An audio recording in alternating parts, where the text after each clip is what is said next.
Recently Karachi में कुछ लोगों की डेथ हुई है। वो डोनेशन के लिए इंतजार कर रहे थे, लंबी लाइनों में लगे हुए थे और रश ज्यादा होने की वजह से काफी लोगों की डेथ हो गई है। अब जो तादाद है वो सर्टन नहीं है, कहीं पर 9 आ रहा है, कहीं पर 13 आ रहा है, इवन के नंबर 22 तक जा रहे हैं। द पॉइंट इज के लोगों की डेथ्स हुई हैं, लोग मरे हैं। एक बंदा मरा है, 4 मरे हैं, 9 मरे हैं या 22 मरे हैं। इससे पहले पेशावर में भी सस्ते आटे की लाइनों में भगदड़ मची थी और एक लड़की की डेथ हुई थी और कुछ लोग इंजर्ड हो गए थे। और आजकल गवर्नमेंट बहुत ज्यादा एडवर्टाइजमेंट कर रही है सस्ते आटे की। आपको जगह जगह पर लाइनें लगी नजर आएंगी सस्ते आटे के लिए, फ्री आटे के लिए। अब इन सब लाइनों में आपको गरीब, मजदूर और लोअर मिडिल क्लास तबका ही नजर आएगा, जो सुबह से शाम तक आटे के लिए रोजे की हालत में लाइन में लगकर ख्वार होता रहेगा। और शाम को अफ्तारी से पहले अगर उसको सस्ता आटा या फ्री आटा मिल जाता है तो ये उसकी एक अचीवमेंट होगी। अब जो लोग मर रहे हैं या इंजर्ड हो रहे हैं वो यही गरीब, मजदूर पेशा और लोअर मिडिल क्लास लोग हैं। आपको किसी भी सूबे में कहीं भी किसी भी चेयरमैन, एमएनए, एमपीए का बेटा, भाई, बहन या खुद चेयरमैन या एमएनए या एमपीए खड़ा नजर नहीं आएगा। ये लाइनों में खड़े होने वाली जलालत सिर्फ लोअर मिडिल क्लास और गरीब लोगों के लिए ही है। आप अपने प्राइम मिनिस्टर शहबाज शरीफ का अगर ट्विटर देखें तो लेटेस्ट जो 2-3 ट्वीट्स हैं उसमें एक ट्वीट कराची में दहशतगर्दी से रिलेटेड है और एक ट्वीट मुफ्त आटे से रिलेटेड। और अगर हम कंपैरेटिवली नरेंद्र मोदी जो इंडिया के प्राइम मिनिस्टर्स हैं उनकी कुछ ट्वीट्स देखें तो उनके लास्ट कुछ ट्वीट्स में एक ट्वीट्स कॉमर्स और लॉजिस्टिक्स से रिलेटेड है, हाईएस्ट एवर फ्रेट लोडिंग, एक टूरिज्म से रिलेटेड है, रिकॉर्ड ब्रेकिंग टूरिज्म, और एक इकोनॉमिक ग्रोथ और एनर्जी से रिलेटेड है, highest ever coal production.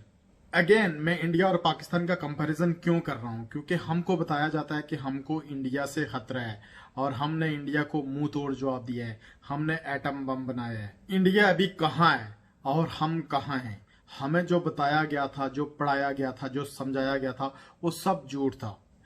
Pakistan की 3 बड़ी पॉलिटिकल पार्टीज पीएमएलएन, पीपीपी और पीटीआई जो इस वक्त इक्तदार की दौड़ में है।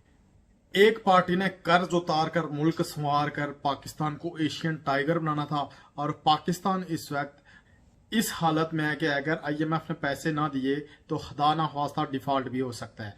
हमारे रिजर्व्स में हमारा 1 रुपया नहीं है, सारे पैसे जो पड़े हुए हैं वो दूसरे मुल्कों के हैं। सेकंड पार्टी इमरान खान, जिन्होंने नया पाकिस्तान बनाना था, जब वो इक्तदार से गए तो पता चला कि उनके हाथ में कुछ था ही नहीं। उन्होंने ओपनली बोलना शुरू कर दिया कि उनके हाथ में तो कुछ था ही नहीं, जो भी चीजें कर रही थी वो इस्टेब्लिशमेंट कर रही थी। जब आपके हाथ में कुछ था नहीं तो 3-3.5 साल तक आप गवर्नमेंट में क्या कर रहे थे? और तीसरी पार्टी पाकिस्तान पीपल्स पार्टी, जिनकी पॉलिटिक्स ही रोटी कपड़ा और मकान से स्टार्ट हुई थी और आज पाकिस्तान की ये हालत है कि कपड़ा और मकान तो है नहीं और रोटी के लिए लोग सस्ता आटा या मुफ्त आटे की लाइनों में लगे हुए मर रहे हैं।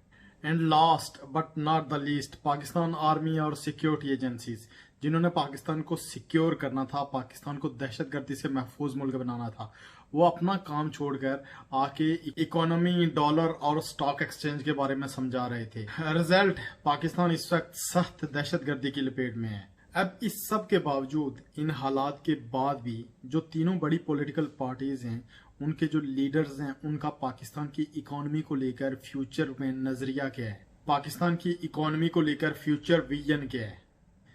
एक मुल्क तोड़ने की धमकी दे रहा है, एक इकोनॉमी तबाह करके डॉलर को 500 रुपए पे लेके जाने की धमकी दे रहा है और एक पूरा मुल्क बंद करने की धमकी दे रहा है।